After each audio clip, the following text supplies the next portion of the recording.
So I recently got an Olympus EM1 Mark 1 from Facebook Marketplace. The main reason I got it is it's supposed to be my second camera for my future shoots. And excited to test it out, I took it to a recent beach and car meetup event nearby where I live and tested it out with some car and people photography. So here's a POV of that day, and of course my first impressions of the Olympus EM1 Mark 1. Apart from the POV video, I also brought along the X-T3 with me because I've always wanted to try and shoot F-Log footage and also in 4K. So here's how it turned out.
So, what's up? Here I am in Tanjung Aru Beach, and not sure if my voice is gonna be heard because there's a loud truck over there and there's some slight wind, so yeah. Anyway, I'm just gonna go to Tanjung Aru Beach, to the Tanjung Aru Beach Festival, and try and give you guys a POV of me taking pictures of some cars here and maybe even some type of street photography kind of thing. So yeah, hope you guys enjoy.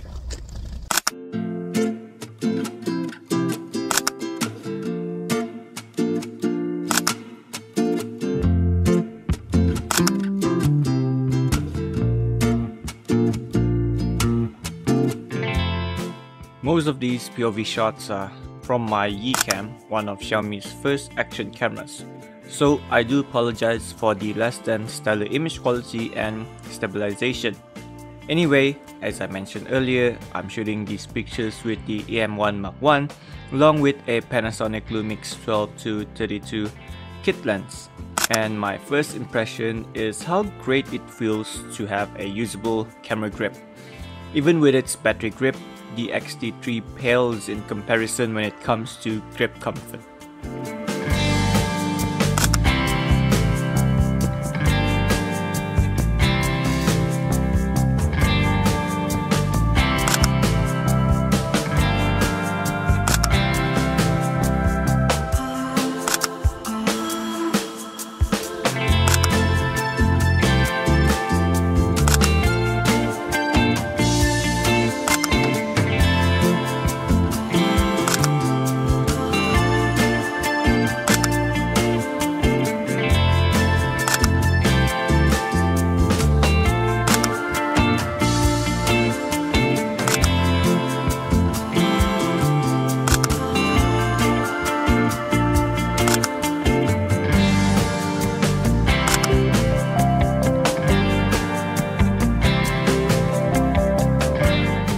Although I praised the grip earlier, there is one thing I missed about the X-T3, which is the portrait tiltable lens, because it's harder for me to compose low angle shots on the EM1, though I could still make it work, so it isn't as big of an issue.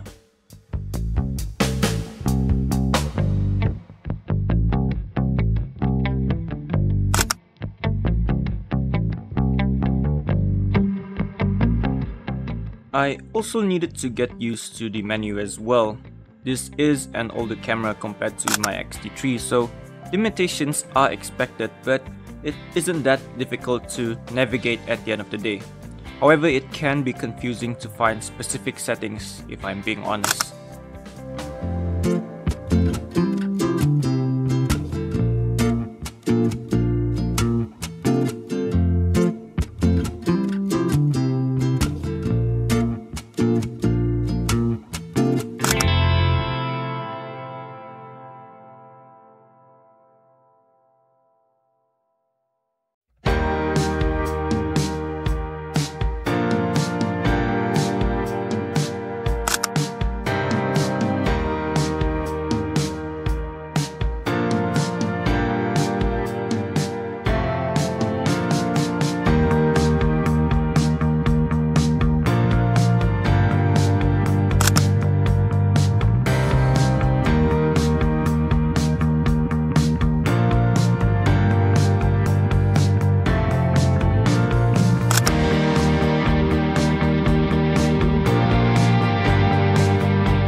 I'm shooting these mainly with shutter priority like I usually do with the X-T3 and other cameras.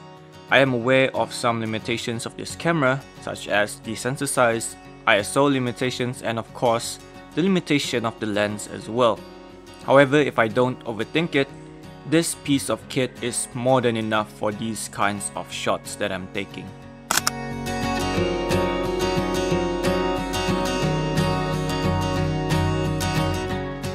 Now for the image quality. I'm gonna be honest, I wasn't really feeling them when I first got them out of the camera. I shoot in RAW and edit in Capture One. They weren't bad per se, but they initially made me miss the colors and flexibility of the images from the X-T3. It might be the preset that I applied, but the pictures somehow look overly sharp in a way, making it look unnatural. I have the same impression looking through some of the RAWs as well. However, after editing this video and getting a chance to see the pictures as a slideshow in a way, I began to appreciate how good they actually look. Albeit I did apply a preset to all these pictures, but they kinda grew on me the more that I look at them. I believe with some more tests and getting used to the camera, I can make great images from this camera with my personal style and preferences.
Getting away from talking about the camera a bit, I'd just like to talk about my composition techniques. For me personally, I'm not a professional car photographer, so this is more like an enthusiast kind of thing or a hobby kind of thing. But I try to at least stick to a few things that I've learned through shooting some cars through the years. First of all, I try to take pictures of the whole car, trying to give the audience an idea of how the whole car looks like. And then what I really love about cars, or what really piques my interest about cars, is the small details that surround them.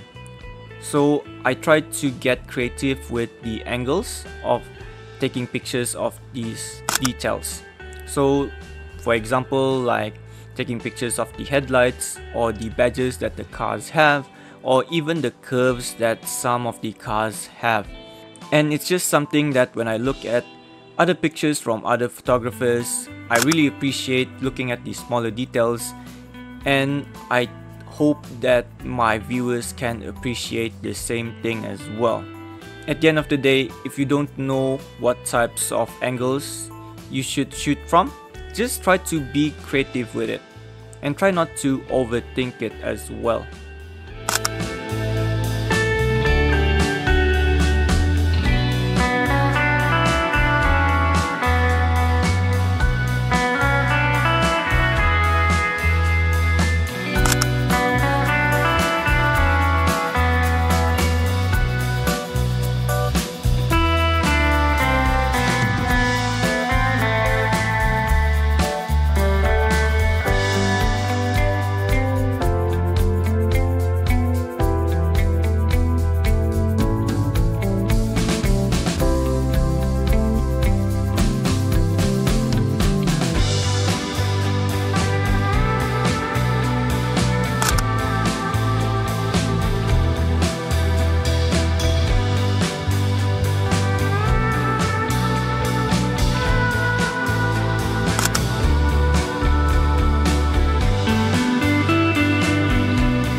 The Xiaomi Action Cam actually ran through 3 batteries because of the heat, so I took out my phone to record this last part of the video. This is where the cars lined up before they are allowed to enter the event, so I kinda had limited time to shoot them before they moved on. Keeping in line with the topic of speed, the autofocus on this combo of the E-M1 and the Lumix 12-32 is fast and accurate enough for me personally. I had no issues of misfocus, at least from what I remember. Anyway, the only thing I don't really like is the black outline they use for the focus area. I'm just too used to the white outline from the X-T3. Apart from that, everything works just fine.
So that's it for the POV video and my first impressions of the Olympus E-M1 Mark 1.